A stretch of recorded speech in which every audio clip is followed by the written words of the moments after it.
everybody. Welcome to the Keto Virtual Summit. I am so honored to have here to my side Shawn Mynar today. If you know anything about keto and women, how about the keto world out there? We were just speaking pre-recording here about how there's so many of us females that were out there doing keto, doing different aspects of keto before there was really anybody talking about how to do it differently for women.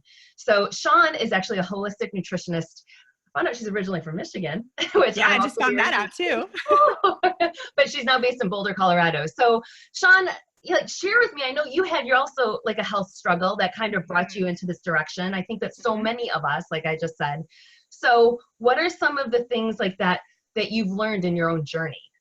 Yeah, well, first of all, I think we can all agree that food is medicine. That was the very first thing that I learned. And it started way back, I think it's been almost 6 years now when I made the transition into like a paleo style diet to heal my autoimmune disease. And, after going to doctors, not getting any answers, being told I'd be on medication for the rest of my life, just no one saying anything about what I was actually putting in my mouth. I was going through my digestive tract.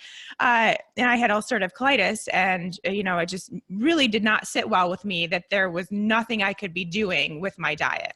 And so, Dr. Google led me to believe and see that there were plenty of stories that these people were healing their autoimmune disease, putting them into remission just by taking out the grains and the dairy and the processed foods and the sugar and that kind of thing. So that was my first realization, was how powerful food is to our health. And that's what led me to become a nutritionist in the first place, because I had such tremendous success myself in taking out those foods. But then as my story progresses, I started getting sick again. So I was eating paleo, I was eating all real food, but all of a sudden I started having these random health symptoms that didn't make any sense for what I was doing and how I was treating my body. And, a lot of different practitioners, a lot of different searching and trying to figure out what was going on. Long story short, it was because I was exposed to toxic mold. So my body was completely failing me because it was trying to deal with this toxic mold exposure that it couldn't deal with. So that led to lots of inflammation in my body. I experienced like brain fog, unexplained weight gain, joint pain, inability to just do basically anything, work out. Yeah. Live life. Right? But not even get out of bed sometimes is more like it. Right. So all of those things, I knew enough as a nutritionist at this point that the keto diet would really help with those symptoms. All I was looking for was to get a little bit of normalcy back to my life, just to feel a little more normal while going through all these protocols and detoxification so that I could, function. And that led to me starting the keto diet. And, not only did I start functioning, now 2 years later, I'm in the best health of my life. And all of that has reversed. And I just feel better than I ever have. So this is kind of my story. But what I learned from that is that the keto diet is amazing. But it is a very unique experience for every single person. And so, yes, there's always bio-individuality for all of us. We're all a little bit different. We all need different things at different times. Our bodies change month to month, week to week, day to day, and we'll need different things then too. But just adopting such an amazing way of living is kind of how I think of keto now. I think of it as a lifestyle and not a diet. But adopting that is going to be different for everybody, especially women. Right. And nobody talks about that. We all just see this like, I don't even know what it is at this point, who's saying this information, if it's bloggers or just Facebook groups or whatever it may be. But there's people out there, yeah, exactly. Dr. Google, totally. But there's people out there that are just saying information that great, it worked for them and that's awesome, but it's not going to work for you necessarily. Right. And or you might so see many things, like I see the misinformation. We've talked a lot about it with the summit where people are like, well, I'm doing bacon and butter. And it's like, let's get some nutrients in, right? Yes, so yes. It's a lifestyle, and it's not, so many people think it's just a way to lose weight, but when we look at all of the health benefits, there's so many aspects of it. So let's talk about that with diet and this mindset, right? Because so often if people are walking into this even with the groups that I practice, my practice and that type of stuff, if people are looking at it as a diet, it's got to shift, It right? has to It's gotta shift, be a or lifestyle. you are going to continue on this kind of path, this cycle that, let's face it, a lot of us have been on this cycle of dieting, trying new thing after new thing after new thing to lose weight or change our bodies or whatever. A lot of us have been there. And the keto diet, how I think of it, the keto lifestyle, can actually stop that. And it can change that mentality in you, but you have to be ready. You have to allow that to happen. And so, if you go into the keto diet thinking it's a diet, thinking you're going to do it for 30 days, you're going to lose 30 pounds in 30 days, which there are stories out there. It's insane. But, thinking in that way, you're going to end up, honestly, I see it all the time in my practice, you're going to end up doing more damage. Mm-hmm. And you're going to have to start all over again, probably even worse off. Right. And that's what I say, like when I have a new patient that comes into me and they're like, I'm going to change this and do this and do this. And I'm like, no, let's stop. We're going to do one. Yeah. Right. Because everybody jumps in and they're like, I'm going to change everything. And then 3 weeks in, they're like, that didn't work. I tried that keto thing and it didn't work. It's just not, it's not for me. And it's like, well, like living healthy, it actually can be easy. So right. And it's not a keto thing. That's what's, it really like, it kind of frustrates me a little bit because it shouldn't be seen as that keto thing that I did for 3 weeks or 4 weeks or whatever, and then it didn't work, or I started gaining weight, or I started feeling worse, or anything like that, because there's so many nuances within keto that you have to really give it a chance. Yeah. A really good solid effort, and use that time that you are making those changes to learn about your body too. So if you're experiencing some, kind of random health symptoms, just kind of, feeling a little off or something, when you make that change, then fix it. Take that as a cue, take that as a sign, and you work with your body to find out what it's saying to you. Absolutely. So many of us, because we've been in this diet mentality, have absolutely no touch with our body. Like intuitive just isn't a thing. Right. And that's where, like, as a chiropractor, I'm always like, innately, you've got to, like, your body responds perfectly to every situation you get, and we've got to listen to it, And so that's one of those things, like, for me, I did really strict intermittent fasting, and I'm sure I jumped in way too soon, way too early. And so, like, I had to go back through and re-heal my body through that. So, let's talk about female hormones and how, obviously, that makes us different than men, why we need to look at this differently. And then maybe we can dig into intermittent fasting too, because that's a lot. We get a lot of questions on that. Yes. So, as mentioned, the keto diet is different for everybody, but specifically just the difference between men and women, which obviously we all know the differences are hormones, right? So that's really what I like to focus on and why we need to approach this in a different way. And the main reason is stress. So we as women, we're amazing individuals and amazing creatures, but we do react to stress differently than men because of our hormones. And just even how we're wired in our brain. We naturally stress a little sooner, a little harder, and it takes a more of a toll on our bodies. So when you are stressed out, it will definitely trickle down towards your hormones, and that could cause hormonal imbalances, low hormones. You might be even missing a period or a menstrual cycle, really mess with that. If you're in menopause, you could start feeling some symptoms, menopausal symptoms that you just got rid of, things could go awry. So the thing about keto, and this is, the typical, we'll use air quotes all throughout this interview because I do everything opposite basically, but the typical keto is, if you look at Dr. Google, is going to say, eat bacon and butter, severely cut your vegetable intake because you can have 0 carbohydrates, and don't worry about food quality. There's a lot of really bad myths out there. And so there's a lot of women who, even just going from Sunday eating this typical quote unquote healthy diet to then Monday just really bulldozing into keto. Yeah. Even just that is a huge stressor on your body. Not to mention all of these other things where, like fasting, skipping meals, something like that, having 0 carbohydrates, not getting in your nutrients through vegetables that we desperately need. And almost all of us are deficient in as women these days. All of those things are stressful on the body. So not to mention all the other things that we have in our lives that are stressful. Now we also tack on this diet change that we just did.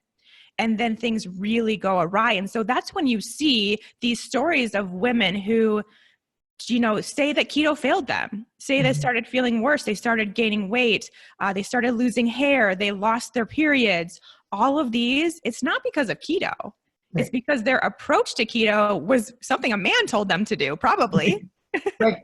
Absolutely. They haven't taken into account those hormones, that issue that can happen when we do place yet another stressor on our body.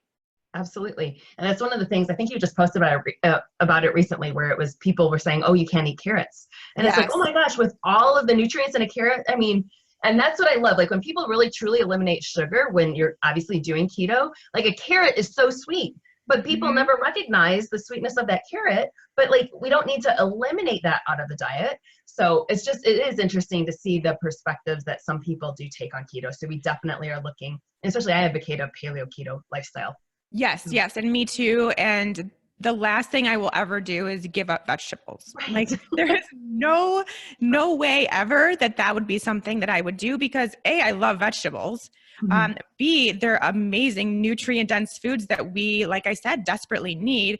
And C, which is a huge benefit to the keto community, I think vegetables are the best way to get in more fats. So use your vegetables as a vehicle to get in more healthy fats, like baked salads, putting some butter on your like roasted broccoli, things like that. It's great. Yeah, absolutely. Absolutely. There's something like just using, I found some ST2 oil that is actually like non-dairy. They're not, it's still paleo and non-inflammatory and all of that. But that with broccoli and just their sea salt is amazing, right? It's like a treat in and of itself. Exactly. So let's go into that with fat, because so many people are scared of fat, and let's even talk about quality of fat. Yes.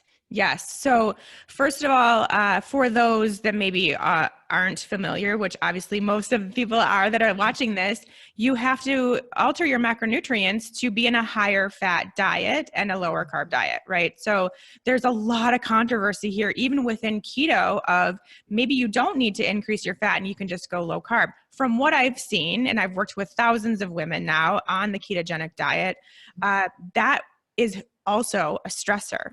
Because not only when you take out the carbohydrates, you're taking out that fuel source. So most of us have gone through life being sugar burners, so relying on glucose for fuel. Ketone production is now giving us the ability to use fat as fuel.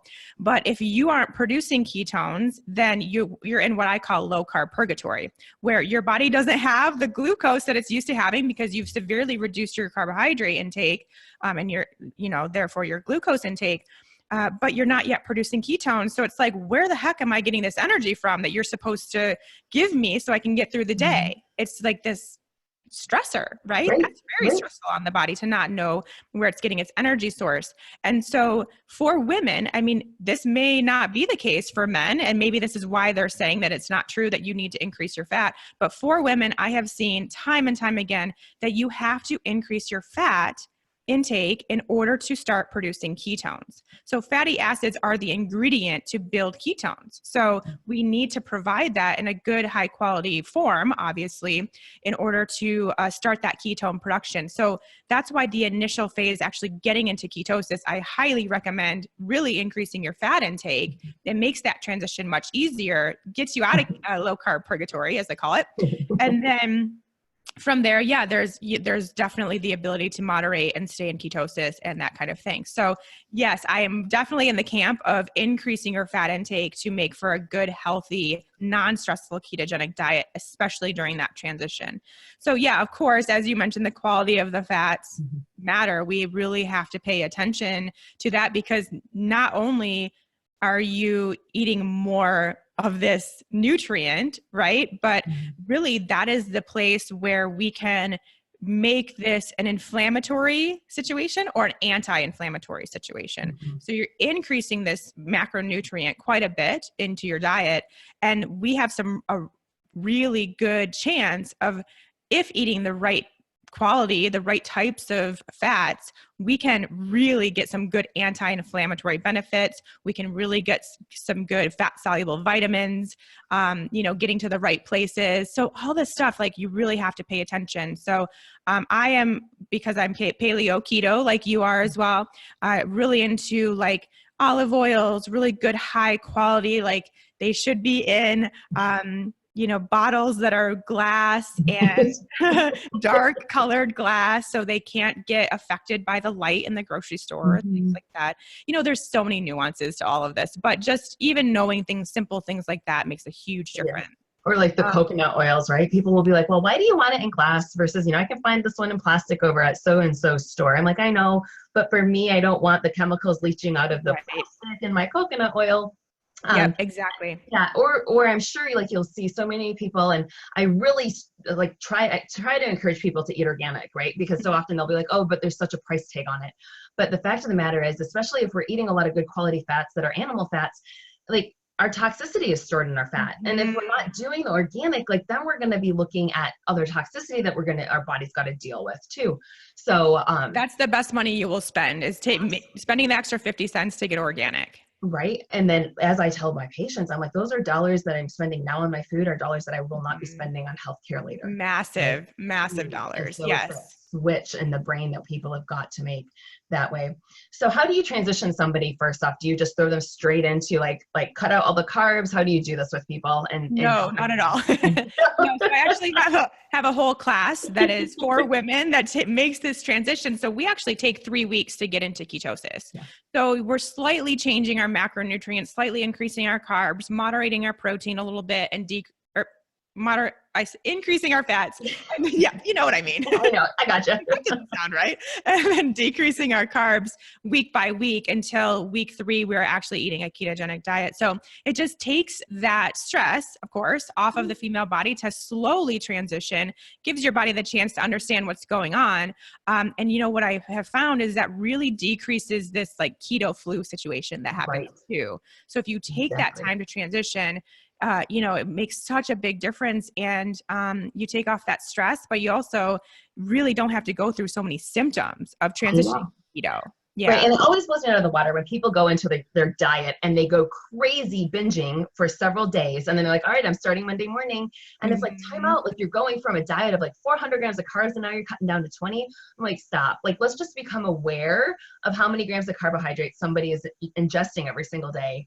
And that, because I think it's one of those processes that people have no idea how much they're consuming. Right. And once they become aware, and I'm like, this is how you're feeling eating this way.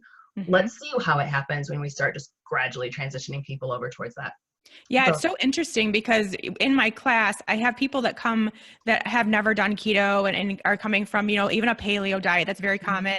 And they're so, they just don't realize how little food total they've been eating, but how perhaps more carbohydrates than they thought they were eating, how little fat they were eating, even though they thought they were a higher fat paleo person. And then I also have people that come from keto and who have tried keto on their own before, and they are just blown away because it's just, there's no awareness, which I am not someone that promotes tracking, promotes using apps or anything like that, counting macros. I just don't think that that's necessary, although I do think it's okay for the first couple weeks while you're trying to figure this stuff out. But again, because we've all come from this diet mentality and had someone else telling us what to eat, checking our points. Yeah, exactly. Right. Exactly. Then we've lost this touch with, intuition and just kind of realizing what we're actually putting on our plate and in our mouth. Exactly. I get that 100%. I was just talking with somebody else earlier about it, where I think so many, at least for me, I started Weight Watchers as a high school student and I felt like I did that forever. Right. And so you got into this mentality and then, remember the 90s when we all would eat the Snackwell cookies because they were low fat, but if we ate the entire container didn't necessarily mean it was still low fat. Yeah, but it was like, I only had 3 grams of fat. Right, exactly. Instead of 1,600 calories of just so bad. So, all right. What other tidbits of information do you want to share with our viewers? Well, you mentioned fasting, and I think that we should definitely talk about that a little bit because it's definitely gotten to a point where intermittent fasting or even longer term fasting and keto go hand in hand. It's like, if you're keto, you should be fasting. And I will tell you that I don't fast and I'm keto and it's fine. I'm still alive. So, but, you mentioned that you had an experience where you started fasting week soon. I jumped in, man. I was going, and here's the deal, because you'll remember this when all the guys were talking about it. doing 20 hours of fasting 7 days a week and I did it for months on end. Like, Wow. oh, I lost weight, right? But obviously we know like you do not intermittent fast 7 days a week for No. months on end and at that extreme. And obviously like, I learned it the hard way. And so that's when I started digging like women. And, so that for me, I cycle my carbs now at certain time periods, right? And so it's just one of those things. And I also do not, we'll do 12 hours of intermittent fasting with our patients and just kind of playing around with that. Because I think with most people, like when you realize when you finish eating dinner and when you eat breakfast the next morning, there's a lot of people doing 12 hours. Most people are intermittent fasting without even realizing, and that's plenty. Doing that 12-hour fast from dinner to breakfast next morning is great. And the thing is, I think fasting is amazing. And I did actually have few experiences with fasting in my own protocol, and it doesn't work for my body, but I do think that it's amazing and it has these great benefits. The problem that I see is that, first of all, women think they have to, right? Because like I said, it's synonymous with keto, and they do it too soon or too hardcore. And they are so focused on, oh my gosh, I'm losing weight, or I feel lighter, I can button my pants easier. These things, which is going to happen because you're not eating. Right. And, like it's not rocket science, you're not eating. So that's going to happen, and that's great. But at what cost? And then down the road, as you saw, down the road, and it may be a week later, it may be a month later, it may be 6 months later, things start crashing. Yep. And, Absolutely. Again, it goes back to that stressor, that point where, there's no way around it. Not eating food is a stressor on your body. And if you are the person who has worked really hard on your stress levels, you've gotten your adrenals healed up, and I'm assuming, because it's true, that most of us need that, right? Most of us aren't in this perfect adrenal health. Right. Just the way the world is. Yep. But if you're that person, good for you. What happened to you?